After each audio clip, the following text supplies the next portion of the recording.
faire une critique du net un petit peu à l'arrache, puisque je ne suis pas chez moi, et puis au pire ça va changer un peu. Et on commence avec Bauer. Que vous connaissez sans doute puisqu'il a fait un tube et un mème en même temps.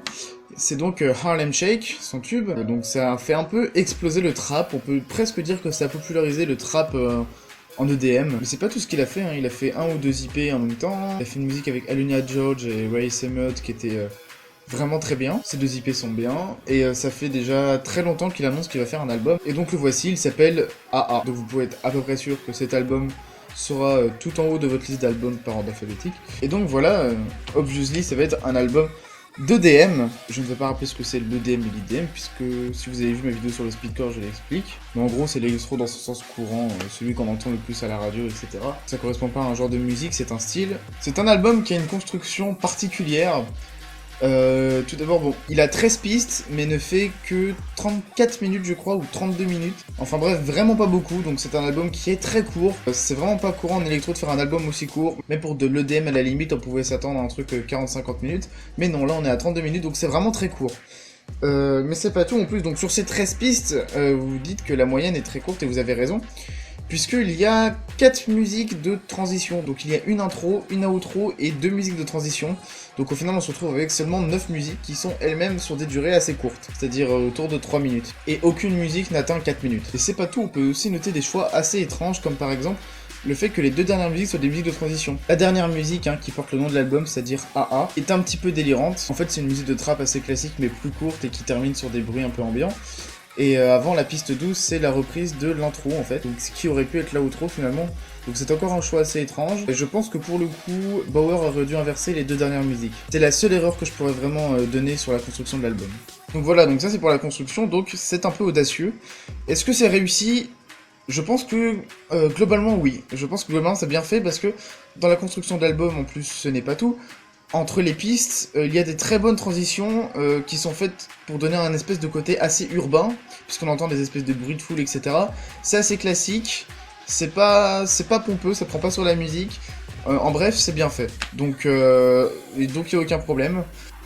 Et je pense que pour le coup, Bauer a réussi ce qu'il voulait faire, donc bien joué. Et maintenant, musicalement parlant, Bauer essaye pas mal de choses différentes dans son album. Pour rester un peu sur la musique de transition, on peut noter que The Church, qui est donc l'intro, joue sur des sons tribaux avant de se lancer, d'avoir un côté mélodique. Côté mélodique donc qui va être repris dans la reprise de The Church reprise, avec Rusty, qui est un très très bon artiste de trap. Dans un style mélodique, qui a un style très particulier. Si vous aimez Flume, si vous aimez le trap, vous aimerez Rusty. Il est très reconnu, il est très bon. Et c'est lui donc je pense qui reprend une partie de la musique. Donc c'est sympa. Donc on a du très très bon trap dans un style très Bauer avec une basse extrêmement puissante dans des musiques comme Gogo, qui est la deuxième piste et qui introduit véritablement l'album. Sao, ou Kung Fu par exemple, qui est un trap un peu plus proche du rap puisqu'il y a plus Chati dedans. Donc si je suis pas très fan de l'autotune dedans, la musique passe bien. Quant aux deux autres que j'ai dit avant, ils sont très puissantes. Dans le genre trap, rap, il faut aussi que je parle de la musique Day Ones d'abord, qui est avec Novelist. Novelist qui est un rappeur britannique que j'aime beaucoup, donc il a un accent britannique, ce qui change un peu d'habitude. Un accent anglais, parce qu'un accent britannique ça veut rien dire. Tout ça sur une instrumentale assez puissante, sympa. Mais le meilleur dans le genre, le meilleur, c'est la musique Temple. Temple donc qui est en collaboration ici avec MIA, qui est une putain de rappeuse, c'est probablement la meilleure rappeuse indienne. En plus c'est une rappeuse indienne qui est extrêmement talentueuse, tous ses albums sont très cultes, elle est extrêmement talentueuse. Et également G-Dragon qui est un rappeur coréen, même si je suis pas fan de ce qu'il fait personnellement, il a fait des collaborations qui sont plutôt sympas et il sait plutôt pas mal rapper. Donc on voit ici que globalement Bauer favorise des artistes qui sont pas forcément américains. Il est vraiment expérimental même dans les choix des personnes avec qui il collabore, ce qui est vraiment très sympa parce qu'avoir des rappeurs indiens, coréens et britanniques c'est pas courant et ça fait vraiment plaisir. Donc c'est super cool. Ensuite donc pour la musique Temple, son instrumentale est ultra lourde, elle est géniale. L'instrumentale est trop puissante, elle est trop bien. Et en plus quand il y a MIA et G-Dragon qui rappent par-dessus dans la même musique, ça fait vraiment une putain de musique. C'est du bon gros hip-hop summer. Et enfin, Bauer s'essaye également au Moombaton et aux musiques avec un rythme qui n'est pas de trap. Donc avec un snare sur le deuxième temps et pas sur le troisième, donc pas du tout le même style d'EDM, mais avec quand même le même type de basse puisque c'est quand même Bauer. Donc on peut mentionner 2 musiques comme ça, c'est-à-dire Make It Bang et Body, qui sont 2 très bonnes musiques. Donc je suis très content de cet album parce que Bauer, il a essayé de faire des choses, il a pris des risques, il a fait des expérimentations, et ça a marché. Et donc au final, je trouve que c'est vraiment un très bon album, très intense, donc peut-être un peu trop court.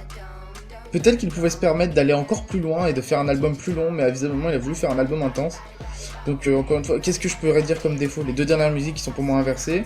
Peut-être une ou deux musiques qui sont un peu moins marquantes que les autres, mais bon, de toute façon, c'est pas comme s'il y avait 36 000 musiques dans l'album. Et les autres sont plutôt vraiment sympas. Ça m'aurait même pas dérangé qu'ils rajoutent One Touch, la musique avec Aluna George et Ray Summer, parce qu'en fait, leur serait bien passé aussi. Enfin bref, très bon album à écouter. Bauer, AA, je ne sais pas. Voilà. Deuxième artiste donc, Mighty. Mighty est un artiste de speedcore japonais. J'ai parlé de lui dans ma vidéo sur le speedcore, et donc si vous regardez la vidéo, vous serez familier avec à peu près tout ce que je vais dire. Donc son précédent album de Midi Anarchist de 2012 est probablement mon album de speedcore préféré ever. Et je ferai définitivement une vidéo dessus un jour, c'est sûr. Il avait fait également plein d'albums cultes avant dans le speedcore, mais sinon depuis The Midi Anarchist, il s'est fait relativement discret. Et son dernier album est sorti il y a déjà un petit peu de temps, de manière complètement silencieuse. Donc j'ai eu beaucoup de mal à le trouver, et je remercie le fan qui m'a aidé à le trouver dans la dernière critique du net dans les commentaires. Voici donc l'album Nevermind de Mydix, donc un album avec un titre stupide sans surprise de la part de Mighty. Une des musiques qu'il a fait connaître sur la scène speedcore s'appelle d'ailleurs 37 Dicks, et ce n'est qu'un exemple parmi les nombreuses musiques au titre rigolo que Mighty a pu faire. Donc cet album est un typique album de Mighty. Il est intense et est composé de 12 musiques de moyenne vraiment courte, pour un total d'un peu plus de 30 minutes. Tout à fait normal donc pour un album de speedcore, en particulier dans le style japonais, et en particulier pour Mighty. Donc pas de risque dans cette construction, et un choix qui est sûr. Donc ce n'est pas forcément une mauvaise chose, hein. Mighty le fait très très bien. Si vous avez écouté ma dernière critique, c'est à peu près à ça que aurait pu et peut-être aurait dû ressembler le dernier album d'Ayane Fukumi en termes de construction. La musique la plus longue de l'album est la première en fait, qui s'appelle Tengu. Elle est très intéressante puisqu'on a pas loin de 2 minutes en fait où c'est du simple entre guillemets hardcore japonais, avant que ça devienne du speedcore. Et donc une fois que ça devient du speedcore, pendant juste tout à la fin de la musique, pendant les 4 minutes de la musique, eh bien on retrouve Mighty qui revient avec son speedcore en force, du speedcore toujours aussi puissant, même peut-être plus puissant que jamais. Et donc là on s'aperçoit tout de suite que Mighty n'a pas du tout vieilli, c'est super bien, c'est complètement fou à écouter, c'est japonais. Ensuite dans l'album on a des musiques donc, qui sont souvent proches les unes des autres et qui varient en émotion, avec des musiques parfois très joyeuses et des musiques parfois un peu plus épiques. On a des thèmes des fois différents et quelques influences assez sympas. J'aime beaucoup la musique Burned, qui est peut-être ma musique préférée au niveau égal avec Tengu, qui est une musique donc qu'on pourrait presque qualifier de mélodique speedcore grâce à la place des synthés. Je pense même qu'on pourrait dire que c'est du mélodique speedcore. Et donc c'est vraiment une musique excellente. L'album s'enchaîne comme ça avec des tracks de haute maîtrise et qualité, mais on sent une certaine répétitivité dans la deuxième moitié de l'album, et finalement ça devient du Mighty classique. Là où son précédent opus avait une prise de risque en faisant des tracks clairement mélodiques comme High Voltage, puis après Terrorcore comme Hotel California, ou alors à la limite de l'extratone avec Kamikaze, ici tout cet aspect varié disparaît, et on a encore une fois du speedcore japonais très classique. Donc c'est très très bien, parce que Mighty le fait toujours aussi bien, mais c'est pas réellement marquant, en tout cas pas autant que l'aurait pu être de Midi Anarchist, qui a vraiment tout changé pour moi.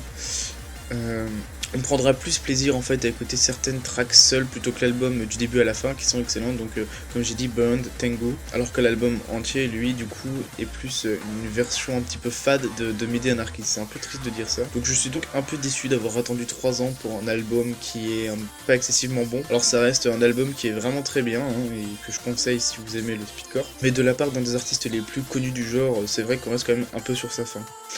Et d'ailleurs, à ce sujet, l'album se termine un peu comme de la merde, si j'ose dire. C'est pour ça, une raison de plus, dans la deuxième partie de l'album, je trouve que la deuxième partie de l'album est vraiment la plus décevante, et qu'on a juste un enchaînement de musique jusqu'à la fin de l'album, où ça se termine vraiment de manière complètement lambda, en fait. Donc en conclusion, album de speedcore vraiment sympa, mais légère déception par rapport à ce grand artiste qu'est Mighty. Et enfin, on va terminer avec Denzel Curry. Denzel Curry est un rappeur américain de Floride. Je sais pas exactement quoi dire d'autre pour le présenter au mieux, donc on va juste dire qu'il a fait un premier album qui a été Nostalgic 64, qui était vraiment sympa, très trap, avec des bonnes grosses basses, et qui a démontré qu'il avait un très bon flow. Il a fait quelques mixtapes, même pas mal de mixtapes, il s'est écoulé quelques années, et il revient avec un album qui s'appelle Imperial. Alors d'abord, la première chose qu'on voit, c'est qu'en termes de structure, on est dans quelque chose qui est audacieux. puisque l'album, c'est un album de hip-hop à 10 pistes. Il faut savoir que dans le hip-hop, on est plus dans une moyenne de, je dirais, 15 tracks. C'est même très fréquent d'avoir 18 tracks ou plus, hein, c'est tout à fait normal. C'est le hip-hop. C'est à peu près ce qu'il faut à un rappeur pour s'exposer. Donc à la fois musicalement et lyricalement. D'ailleurs, je vais en profiter pour faire une précision, c'est que moi je suis une critique musicale, purement musicale, et pas du tout lyricale. Donc ici, à 10 pistes seulement, c'est audacieux, encore une fois. Et ce n'est pas une mixtape, hein, c'est bien un album. Donc Denzel Curry prend un risque qu'il manque au final quelque chose à l'album. Mais bien sûr, c'est loin d'être systématique. Si vous voulez quelques exemples, connaissez-vous Illmatic de Nas? C'est un album de hip-hop cultissime, donc que vous connaissez quand même peut-être, qui ne contient que 9 chansons sur 10 pistes, et qui est considéré comme peut-être un des meilleurs albums de hip-hop ever. Encore récemment, si vous avez regardé les critiques, j'ai revu Untitled Unmastered de Kendrick Lamar qui ne faisait que 8 pistes, dont une qui était presque de la transition en plus, donc vraiment, là c'était Donc n'ayons pas de préjugés sur cet album. Je précise aussi qu'on est sur des durées de musique normales, donc il n'y a pas un style psychédélique, progressif ou quoi, on est vraiment au final sur un album qui va durer un peu plus de 40 minutes sur 10 pistes, donc c'est des durées normales. Alors d'une manière générale, le flow de Denzel Curry dans l'album est très bien. Il change de vitesse de rap de manière très flexible, il utilise fréquemment le chant de manière très maîtrisée sans que ce soit vraiment foireux, il ne prend pas non plus la facilité de l'autotune pour ça, donc encore une fois il prend un risque. Je critique pas l'autotune, j'ai déjà précisé mais je le redis. Si vous avez des exemples de très bons rap, regardez comment commence la deuxième piste par exemple Gook et vous serez bluffé. Et ce n'est qu'un exemple, il y a beaucoup de passages dans l'album où il nous fait vraiment une démonstration de flow vraiment très sympa. Alors, ensuite pour les instrumentales, on est dans un style la plupart du temps très mélodique et en même temps trap, vous pensez peut-être qu'on est dans du trap alternatif, des choses de cloud rap etc. Donc, comme par exemple on aurait pu le faire à Asap Rocky, alors peut-être que vous pensez à PNL ou autre chose comme ça. C'est pas du tout le style, parce qu'en termes d'émotion, tout d'abord, on est dans un registre beaucoup plus sombre, en fait, plutôt que calme et relaxant. Ceci dit, Asap Rocky a fait du sombre aussi, donc il y a peut-être des musiques qui pourraient être comparées, mais d'une manière générale, leurs styles sont vraiment différents. Ensuite, dans quelques chansons, on garde le même style, mais on n'est pas sur un snare sur le troisième temps. Donc à partir de là, est-ce que ces musiques-là sont du trap? Bon, c'en est proche, mais pas forcément. Et on est des fois donc sur un BPM de hip-hop classique à l'ancienne. Donc on a quand même un mélange, en fait, entre à peu près tous les genres de hip-hop, c'est-à-dire l'alternatif, le trap et le old school.